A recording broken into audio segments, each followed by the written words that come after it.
Lining blouse cross cutting துளி கூட பிசுறு வராமல் தைக்கிறது எப்படின்னு பார்த்துடலாமா? எந்த அளவுக்கு நம்ம வந்துட்டு ஃபிட்டாக பர்ஃபெக்டாக நம்ம ப்ளவுஸ் போடணும்னு நினைக்கிறோமோ அதே அளவுக்கு நம்ம தைக்கிறதும் கொஞ்சம் கூட பிசுறு வராமல் நீட்டாக அழகாக தைக்கிறது எப்படி நான் சொல்லித்தரேன்.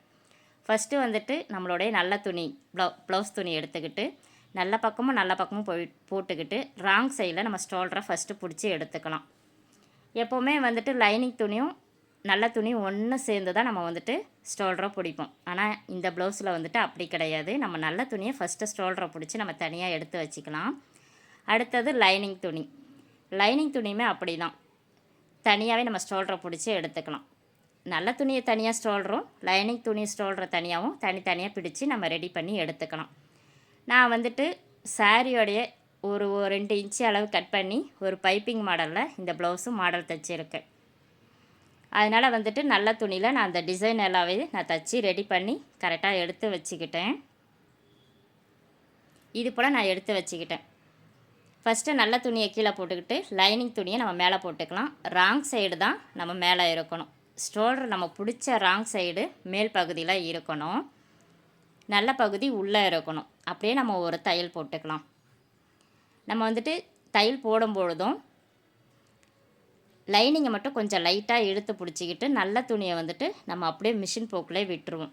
லைனிங் துணி மட்டும் லைட்டாக ஒரு இழுத்து நீங்கள் போட்டிங்கன்னா தையல் வந்துட்டு கொஞ்சம் கூட சுருக்க விடாமல் கரெக்டாக வரும். லைனிங் துணியும் மேல் துணியும் வந்துட்டு கரெக்டாக தையல் விடுவோம். அதுக்காக தான் நம்ம வந்துட்டு லைனிங் துணியை லைட்டாக எடுத்துகிட்டு மேல் துணியை வந்துட்டு நம்ம இழுக்காமல் அப்படியே மிஷின் போக்கிலே நம்ம தையல் போட்டுக்கலாம். தையல் போட்ட இடத்துல சின்னதாக நம்ம லைட்டாக கட் பண்ணி விட்டுக்கலாம். அப்போ தான் திருப்பி நம்ம தைக்கும்பொழுது அந்த நெக்கு வந்துட்டு ரொம்ப அழகாக இருக்கும். அப்படியே நம்ம திருப்பி படிமான தையலும் போட்டுக்கலாம். படிமான தையல் போடும்பொழுது கூட ப்ளவுஸை போட்டு ரொம்ப இழுத்து பிடிச்சலாம் தையல் போடக்கூடாது. மிஷின் போக்கிலே நம்ம தையலை போட்டோன்னா அந்த தையல் வந்துட்டு ரொம்ப அழகாக இருக்கும். கொஞ்சம் கூட சுருக்கம் இல்லாமல் ரொம்ப நீட்டாகவும் இருக்கும். இந்த போல் நீங்கள் தைச்சிங்கன்னா ப்ளவுஸோடைய லுக்குமே அழகாக இருக்கும்.